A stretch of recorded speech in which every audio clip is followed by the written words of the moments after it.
Les détritus et l'état de boue s'amoncellent sur les trottoirs. Dans le haut de la vallée de Hamuta, le quartier Walker est un des plus touchés.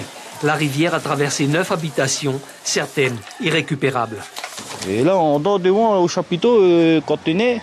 On s'est partagé un peu l'église protestante là, à Pirée, et un peu dans le contenait, et un peu la famille Walker nous a accueillis un peu.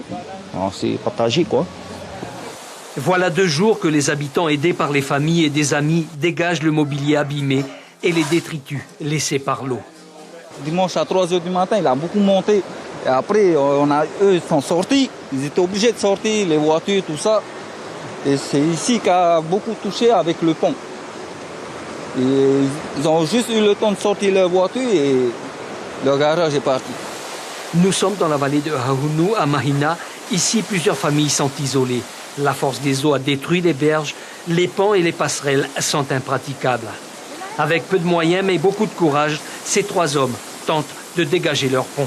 Il y a un camion et 2 voitures en dessous. Ça vient au bord de la route. Ils ont laissé au bord de la route. À cause de la rivière, ça a cassé. Hein? Après, ils sont tous tombés dans l'eau.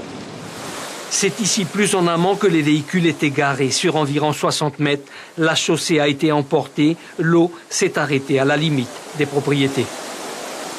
Nous, on a demandé de l'aide avec la famille, de laisser quelques voitures là. Et on fait le tour des maisons pour pouvoir accéder, pour aller au magasin, pour faire nos besoins.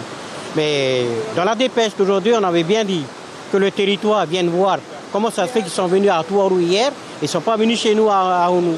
Nous, ce qu'on voulons, c'est juste enrocher quelque part et mettre du gravier pour qu'on puisse accéder.